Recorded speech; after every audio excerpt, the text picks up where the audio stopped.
everyone, and welcome to Writers Drinking Coffee.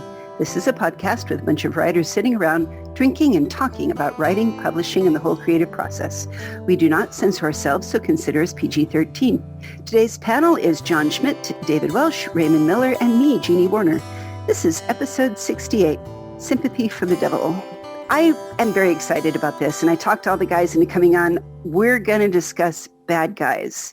If you're writing a play or a screenplay or a book or a short story or a song, somewhere in there has to be an idea of what the bad guy is. And so I just want to say, what are your favorite bad guys? Go around. John, tell me some of your favorite bad guys from movies or books. I don't have any favorite bad guys, but I have my bad guy du jour. Who's your bad guy? I have to say, it's so sexist. Well, right now, since I'm rereading Dune in anticipation of the unreleased and soon-to-be delayed movie, so my favorite bad guy there is probably actually Dr. Yue as opposed to Baron Harkonnen. But it could just be the General Sandworm is the bad guy. My question back to you is, are we talking about bad guys and they all wear black hats and they ride big dark horses? Are we talking anti-heroes? Are we talking the protagonist's foils, which would make them antagonists? Let's call them the antagonist for the stories. Okay. That way it doesn't have to be, I don't want to use villain or villainess or have to gender it. Let's just say, what are the foils, the antagonists part of the story? I want a saber instead. I'm going to say my favorite antagonist is the weather. Okay. Specifically, the little goth girl who freezes to death in the famous story by Jeannie Warner. The antagonist is the storm. But moving on. But that's not really true. The antagonist is the society, the personification of the society that has put her in this dilemma and done this disservice to this poor waif who has died because the social contract has failed her. The weather is just an agent. See, one of my favorite bad guys is actually based on that whole, when Dickens was writing about social consciousness and social contract. Give it up for Uriah Heep.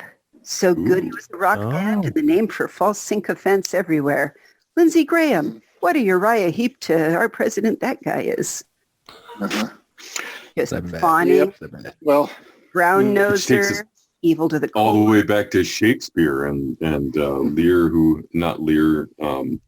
Othello, who had his, of course, Iago. That was on my list. Oh, who else is on your list? Who's on Dave's list? Dave. What? Give us another bad guy.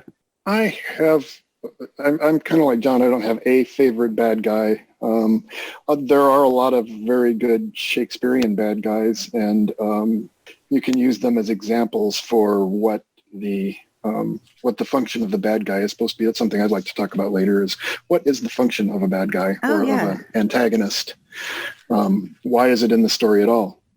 So I have one. But to answer your question, and another example of one that doesn't particularly have a human antagonist is Moby Dick, right?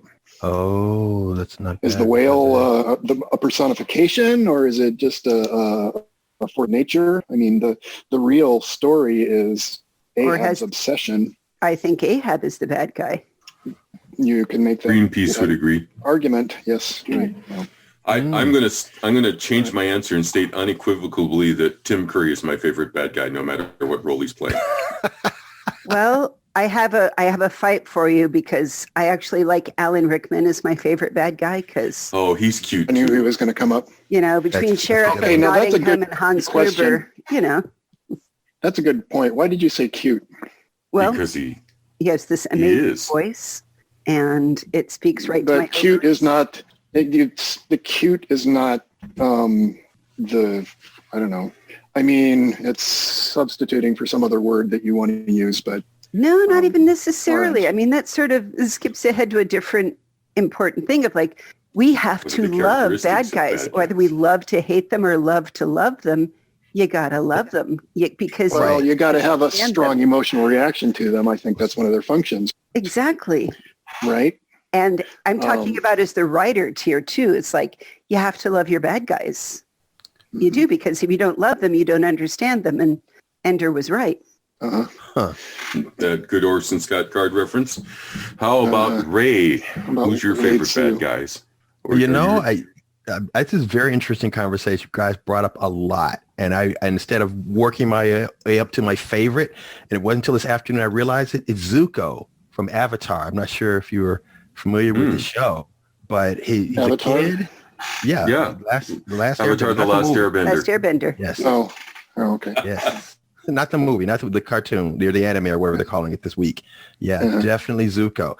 He has this character arc that you just, why doesn't he give up? Why does he keep coming after his kids? He's getting on oh, poor Zuko. And yeah, talk about your sympathy for the devil. Yeah. The first Hannibal Lecter I saw was the one played by Brian Cox. And he was far more frightening to me than any of the other Hannibal Lecters have ever been, because he was polite and urbane and brilliant. And just by being a friendly, affable, brilliant sort, you could see, oh, he's going to escape from prison and do horrible, horrible things.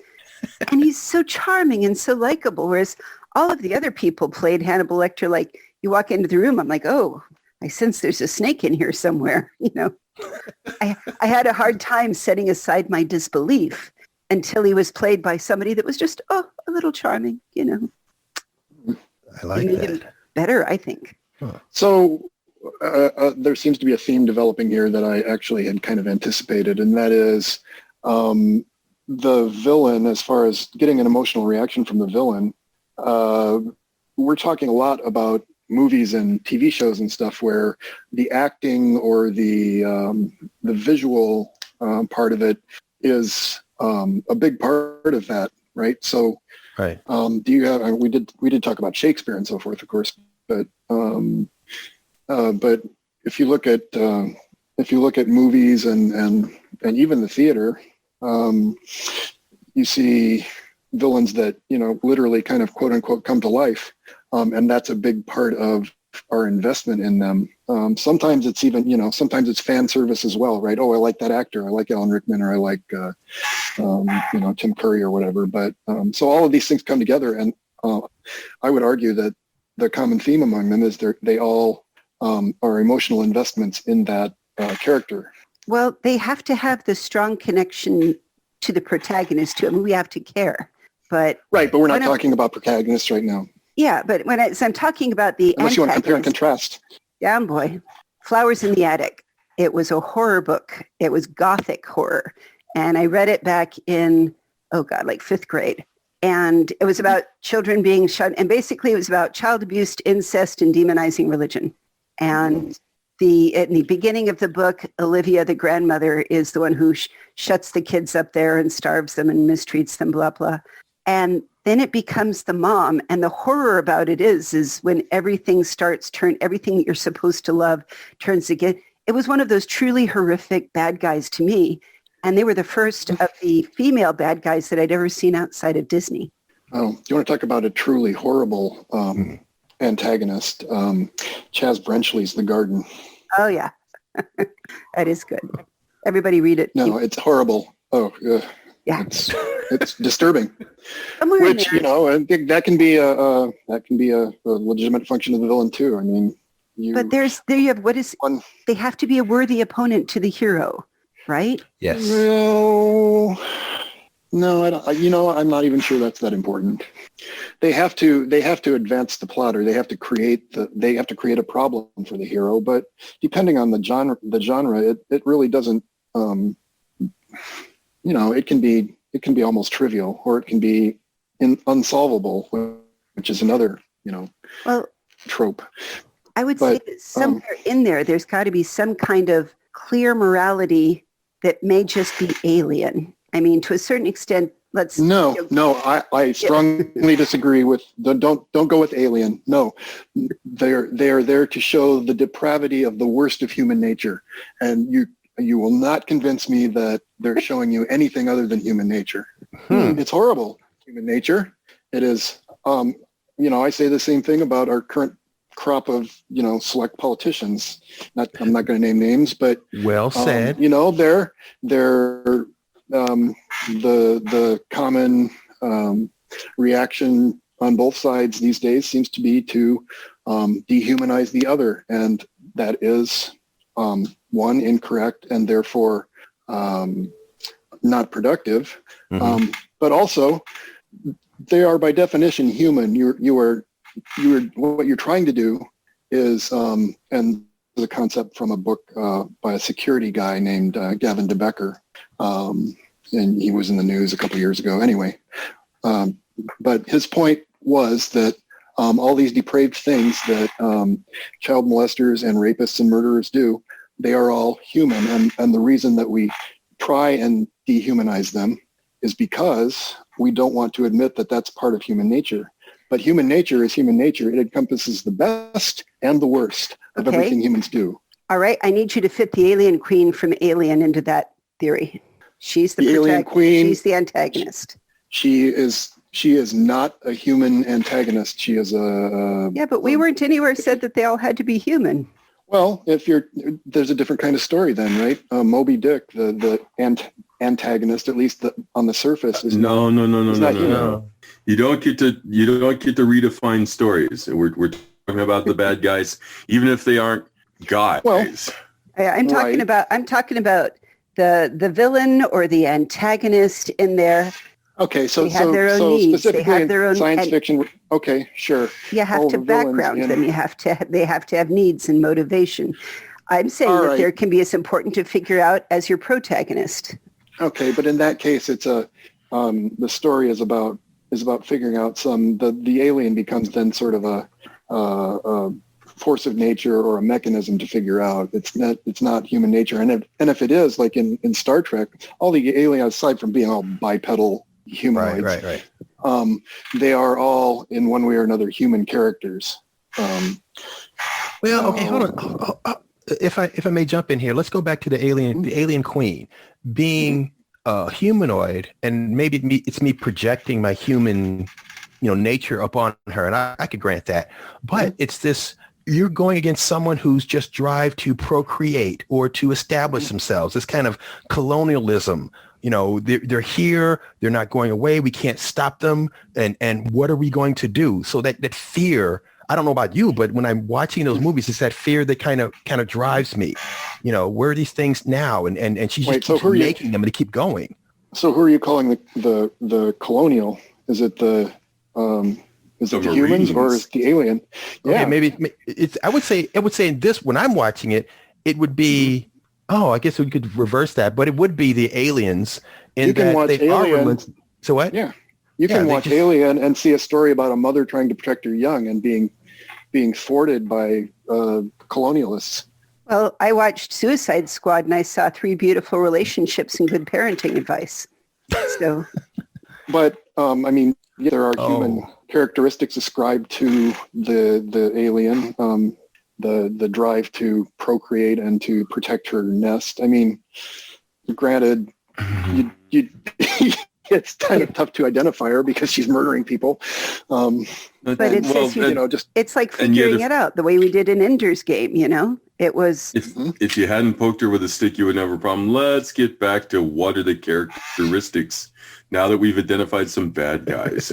See, now that's why I'm saying that you're defining moral from an absolute, and we can have a whole long episode on morality. Yes. But I am saying that having a code, I think it's important that each villain has their own code, whatever that code may be. And the whole point is that it's in opposition to the drives and desires of the protagonist. Sure, it's a part of the plot, and that part has to make sense. It has to make internal sense. It doesn't have to make sense with the rest of the world at large, but which is true of the plot as well, and the world if you're world building, right? Right. I mean, I read horror short stories that Mark Pantoja from my writers group used to bring in, and everybody would squirm, but I used to love his little bastards. I mean, he wrote little psychopaths, except there was one that it was like clearly he was an abused child and everything had gone wrong. His father, blah, blah, blah. But I had to say, it's like, Mark, right here, he stiffed the bartender. And you lost me at that point because it did not jibe with everything else he did that he would have been the sort to have sympathy for the underdog, the minute he started stiffing his weight staff, I'm like, fuck him. I hope he gets cut apart into a dozen pieces, but yeah. And so that's there has to be something that you can love or understand and make relatable. Like Darth Vader was this huge bad guy, and yet I sense there's conflict in you, and suddenly all as an audience, is there? Wait, is there? I never saw it. And it created that and that interaction because he had a goal. Like Tarkin, Grand Moff Tarkin had a whole book written about him of how he just wanted to make the universe a more orderly place and eliminate all this favoritism and nepotism. And he wanted to drain the swamp. And, he had good intention. It just was badly led astray. Right. Well, I mean, you can... there's a wide range of I don't know, likability. That's not the right word, but everything from the alien who's completely alien and to a villain that you're supposed to sort of like and who might even wind up being the good guy. What about Dr. Horrible? Who's the bad guy in that one? I think we all know that he was the bad guy, but he was also, that's going into anti-heroes, which we'll save for another episode. I actually wrote him down, Exploring Motivation of Dr. Horrible. Yes. But we're saying there's three different kind of, actually there can be like no sympathy. Like we have no sympathy for Palpatine. We learn sympathy for Vader. And then there's the volatile ones of, I wanted to hold out to you that Michael Corleone is a villain. Discuss. Yeah. I read that doing my research today, and I still have a hard time. I know it's true, but I'm like, but it's Michael Corleone. Oh. Isn't there that beautiful moment when his kids, he's at the baptism and he's like, do you renounce Satan and all his works? I do renounce him. Somewhere the door opens and more people get blown away. But it would be easier to accept that if I hadn't seen the first Godfather and see I don't know if it's hero's journey or not, of Michael going through, coming back home and loving his father and trying to get everything done. Right. Mm-hmm. Yeah. So I guess it's just his character arc took a left turn there. Yeah. We'll go back to anti-heroes. Point of it. Yeah. You could look at Morgan Le Fay as being somewhat volatile. She had her own goals for things back in, the different Arthurian stories of it. Well, she was not. And her. Yeah. We have sympathy. I was going to say, we have sympathy for Loki. Sometimes he's a good guy, but mostly he's a bad guy. And then she just seemed kind of wildly, how did we get from there to there? Morgan, was she just one of his sisters? Was she a good kid? What happened? So we've named some of them, and let's talk, because we could go on talking about individual reasons and heroes and anti-heroes and bad guys all night. What are the characteristics of why a bad guy at all? Well, I think that you need the bad guy as a foil to advance the story for the good guy. In a lot of ways, he has to have something. I mean, yeah. Can we just stipulate that we're talking about a bad guy then who's not an anti-hero and yes, yes, okay, yes. Bad guys, not anti-heroes. Right. In that case, I agree with Jeannie. Yeah. Maybe for the first time in months. Okay, so what are the characteristics of this plot mover? Well, I think they create a problem for the hero, and again, that doesn't have to be a conflict. Yeah, yes, essentially, right. Well, that's the thing is we have to have.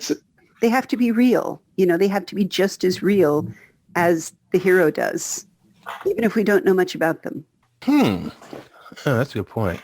Yeah, it's a very, very good point. point. Do you think then from a writer's standpoint that there are a lot of writers out there who have reams and reams of background on their bad guys that just never makes it into the book?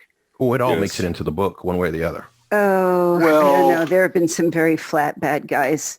Oh, I just want world domination again. Right. My God, you're boring. I love Patrick McLean's exploration of bad guys through it. I want a giant laser. Please don't say in space. In space. How did he get past my screening? But They have to have their own motivation is the point. They have to have their motivation. They have to have some kind of motivation ambition. to be a good bad guy. This is what you've said. If they're flat, they're not good. So and boundaries. Let's name a couple bad guys. Poor villains. Oh, bad guys. Huh. You mean that aren't good at their job. No, that aren't good at the story's job. They can be entirely successful and destroy the world, but they're not They're the not challenge is unless fun to watch, or if you're not good enough, nobody's going to remember your name. I can tell you that I read a shit ton of romance novels in my youth because my roommate Kat was addicted to them, and so she left piles. And when they had bad guys, they were two-dimensional, extremely boring bad guys, and I don't remember one of them because it was like, what am I here to do? I'm here to do something boring and act in very predictable ways, and I'm always going to take offense. But that wasn't the point of those novels, though, either, really.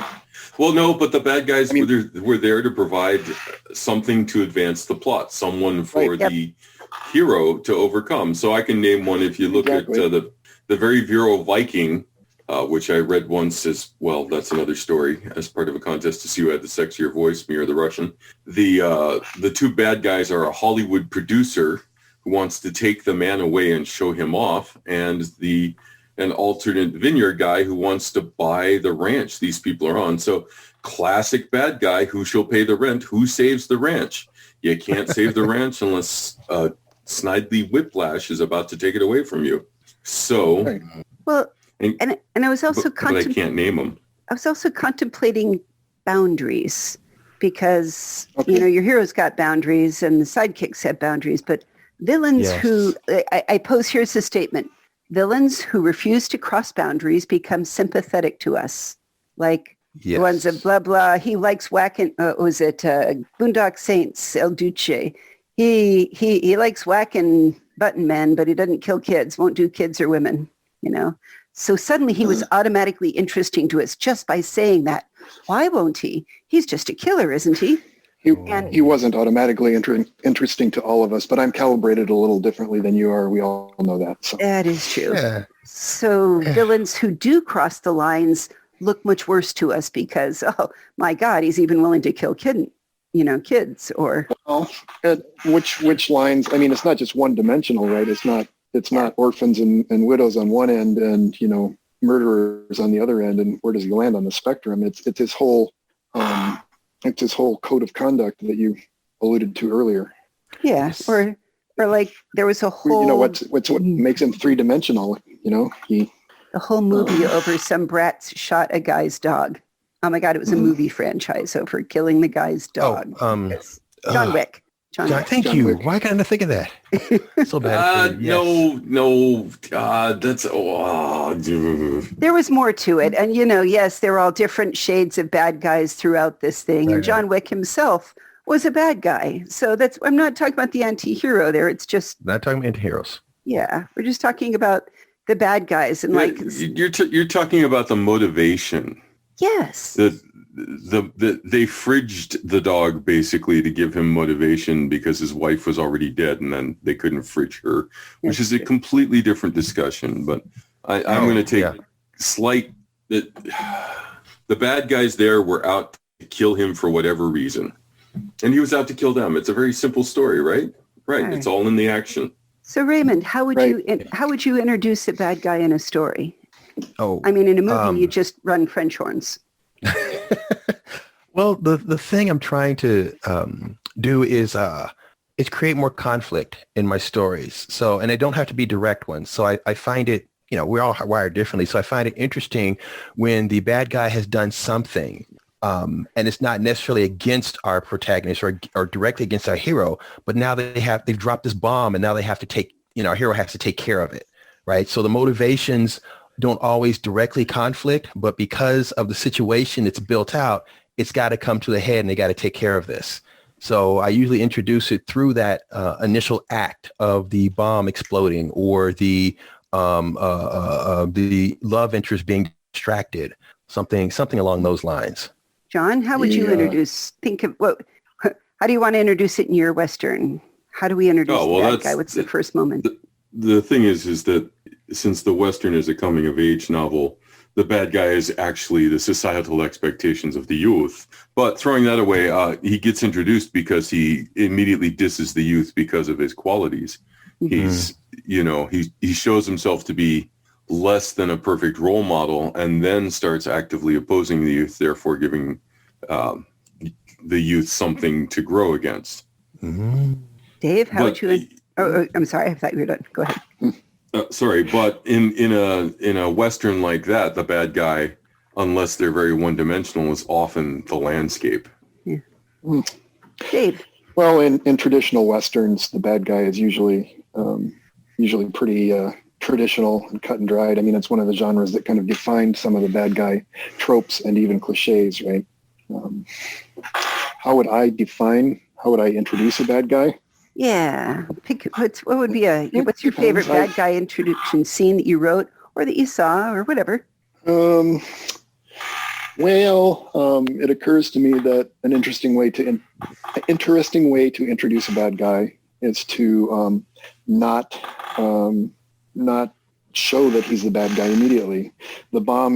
There isn't a bomb going off or whatever. It's, he's just part of the scenery or one of the characters, and as the story develops, you see, from his behavior or from the way the plot develops that he's the problem or whatever.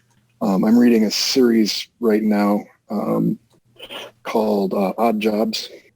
It's a British kind of horror comedy series or humor series. And the premise is that the traditional bad guys, it turns things on its head a little bit. It's kind of a Cthulhuid world where these horrible alien gods have come to Earth and are going to create a hellish doomsday at some point in the future. And the protagonists are actually there to kind of just prepare humanity for this. They know it's inevitable, and they're just trying to make everybody comfortable. It's kind of consulate as palliative care. But bad guys in these novels, I don't want to give it away if you want to read them, but the bad guys in a couple of the novels turn out to be somebody who was in the organization and was actually, trying to fight these monsters, which, normally would be a good thing, but in the context of these books is a bad thing. But these are the kinds of characters that, they're part of the team, and then, you realize that one of them's a mole, that sort of thing. I mean, which I guess is a trope, right? Especially in spy novels. And tropes are okay, though. We've just said it's embrace tropes. You just have to eschew cliches. Mm-hmm. Yeah. So anyway, that's probably why I thought of that, because I've seen it done twice now within 4 books. So villains are real people. They've just had some serious crap happen to them. Right. Well, and some of the best stories are because it's ambiguous, right? Not even as simple as an anti-hero, but, is this person is doing a bad thing really a bad thing? There are things to weigh that against. Yeah, Star Trek. I like morality plays myself, but yeah, it's not Remember everybody. Star Trek with the Horta, that she just wanted a place to lay her eggs and die, and right. And was only bad because they misunderstood her. Yeah. Right. And I would argue that the aliens were the same way. Yeah, I was thinking about that. It was how is that story any different? Think about it. How is that story any different? It was Paul Rudd's character. That was the villain. The guy who just, hey, we need to pull out of here. Let them have no, we can't. We have to bring back and we can make some money. The corporate weasel, right? Yeah. Exactly. Right. We only all love that because we all have had corporate weasels in our lives. Well, no, but Ray brings up a good point. If there is a clear-cut bad guy here, then it's kind of pointed out to us. But he's kind of hidden in the scenery for a while. But he's the one that's forcing the situation, right? He's forcing the Marines onto the planet. He's forcing the conflict with the alien. The alien doesn't want any of it. Just happy if the humans went away, and the humans aren't having it. They know their odds on a bug hunt aren't good. So, he's... Which brings me to my favorite type of villains. they're just doing their thing. It happens to mess up with what the hero's trying to do. And there's a third party that's facilitating this. It's causing it. And I think especially now in the landscape politically, that's what we're dealing with. Not everybody, a lot of us can let go of what's going on. It's just, there's always that. Is it Jets versus Sharks? And then what we really need to worry about are the flames from across town? Oh God! Warriors, come out and play. Sometimes it's the Officer Krupke who's the bad guy. Yeah. Yes. Well, that perfectly cues up. I found a villain characteristic checklist, which I thought was fun. But then I started looking for a few more of them, and I found that there is deep sexism here. So as a chick, I had to rewrite them, and I'm going to do it and kind of lay them on you. So a few of the qualities. I really like these, but I rewrote them from a female point of view. Tell me what your thoughts. One is villains. She is convinced she is the heroine and good or in the right. Mm-hmm. And another one is the likable qualities. The villain doesn't have the luxury of being a fool or the bumbling girl the hero is. Yeah. Disagree, but moving on. It's just one possible story. She has to be a worthy enough opponent to make your protagonist look good. She's smart, fast, whatever. She has to be worthy of respect. Otherwise, right. They're just going to win. And if it's not, it becomes a comedy. I don't know why it just popped in my head, this episode of The Simpsons where this guy was trying to do his stuff and Homer Simpson was in his way every time. He was just there. And his name was Grimy or something. I can't remember the episode. And then the guy died and Homer ended up killing him and everyone thinks Homer's a hero. And so.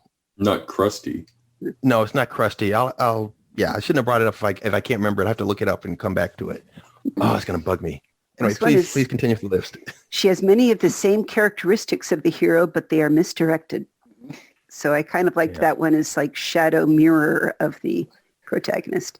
This one is one that I came back to and you guys argued, but let me see what you think now that we've talked about it a little bit. You have to love her more than a little. If she's on stage or on the screen, people need to want to jeer or cheer or boo or hiss. They need to love to hate him to be a real successful. See, Interesting. I think that's generalizable to you have to have a strong emotional investment one way or the other. Right, that isn't a yawn. Yeah. That's interesting because that makes me think of what Dave was saying earlier about being able to leverage how they look, right? Because I was, what's that thing? Hamilton. And there's a role played by the king who comes out and does a little ditty. Oh, yeah. And that is just so much fun. And here's the... I will send soldiers to kill your family to show you my love. Exactly. And it just leverages that. And you can almost dance to it. Yet he's going to kill a lot of people. Oh, yeah. That's right. It's got a beat and you can dance to it. Well, here's one that goes along that general idea. She should occasionally be kind, not just for show. And this is the reminder that bad people do good things sometimes. Mm-hmm.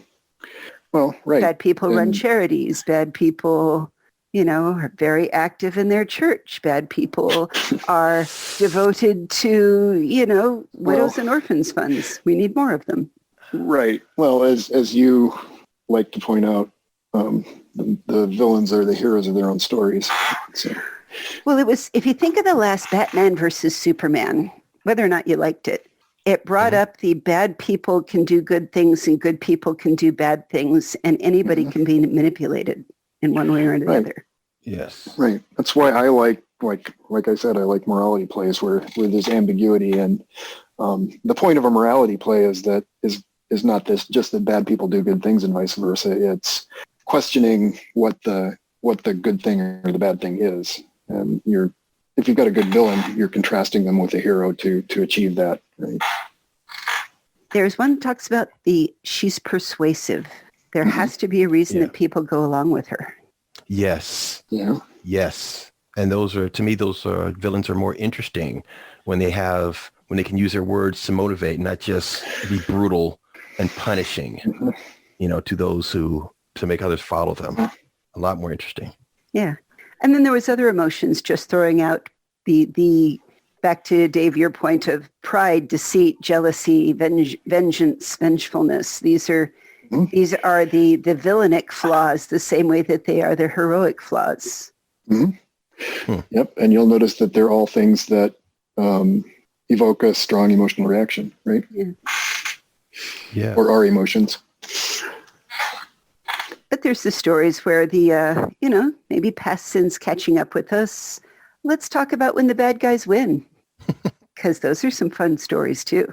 I mean, I will argue and I will go down on to my deathbed saying the best Star Wars was number 2 when the bad guys won at the end. Yes. Yes. Yes.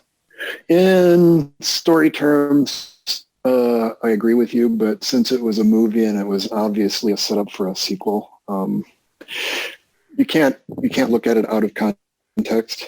Okay, let's look at The Princess Bride. Maybe we just did, but okay. Or Lord of the Rings. The Princess Bride, the novel, not the movie. Mm-hmm. The novel, it looked like they were about to get away, but that was when Wesley suffered a relapse, Fezzik's wound reopened. No, Inigo's wound reopened. Fezzik took Buttercup's souls through shoe. The end, the bad guys are going to catch because life isn't fair. Or No Country for Old Men. Anton Chigurh walks off. Yeah. In both of those cases, though, it's ambiguous. They were both of the times the villains were, in the case of The Princess Bride, it was left open-ended on purpose. They weren't just all gunned down or something. And in No Country for Old Men, Chigurh was wounded and, was carrying on as he did. I just think it was an interesting play somewhere between the arbitrary of The Princess Bride and the inevitable of the yeah. I would argue that the bad guy actually winning, like, the world domination guy actually, like the Marvel movie, the end of, what was the one where Infinity War? Thanos, yeah. Yeah. That was shocking and a bummer. Again, in context, it was a Marvel movie and we knew there was something else coming out and the possibilities are endless. So they're going to pull this out somehow. But the movie itself, the bad guy, like, he ran the board, and it's like, wow, that's shocking in and of itself. I got to throw another maker into here of ambiguous endings and bad guys winning, and that's going to be Terry Gilliam, specifically in movies like Brazil or The Fisher King, where the end is rather a shock, and it really is unclear who's won, whether the bad guys have won or the good guys finally triumphed. And as far as villains go, oh my God, no matter what their force is, he had great villains. So yeah, you're right about emotional reaction because, yeah. Mm-hmm. Yeah, whether it's, there's people that go to boo and hiss at things and they take just as much delight in that as they do anything else. Come on, hate watching the Patriots or Dallas, They are just as many people watch things to boo for the team as they do to cheer for their own teams. I don't think that they do. I will argue that with statistics, you math lover, you. Okay. It's a bet between us. I'll put a link in our stories on the website, etc., which is www.writersdrinkingcoffee. You can also find us on Facebook and Twitter. I would love everybody out there to go out and tell us who their favorite villains are and why. What was the scene where you fell in love? I'd love to hear it. I think it matters here. Thank you guys for participating in our Villain Fest tonight. Oh, my pleasure. We barely got started. I know. Well, so I got to warn you, I want to talk about sidekicks real soon. So go think about your favorite sidekicks. Ready? and hey, if you're gonna send us your villain, send us your favorite sidekick. Yeah, that'll get us started early. Definitely. You've been listening to Writers Drinking Coffee, a labor of love and enthusiasm put together by the hosts. Our main web support magic is brought to you by Deirdre McGaffey-Schween, and our sound engineer and backup web spider is David Welsh. Our intro music is Pretty Maid Milking a Cow, and our exit music is Breakfast with the Morning Person, both by Michael Langberg. You can hear more from Michael Langberg on manyhatsmusic.com. Our podcast sponsor is Eternally Jackal Designs, enabling you all to buy cool WDC swag. And the Bean Scene in downtown Sunnyvale. Go Kenny!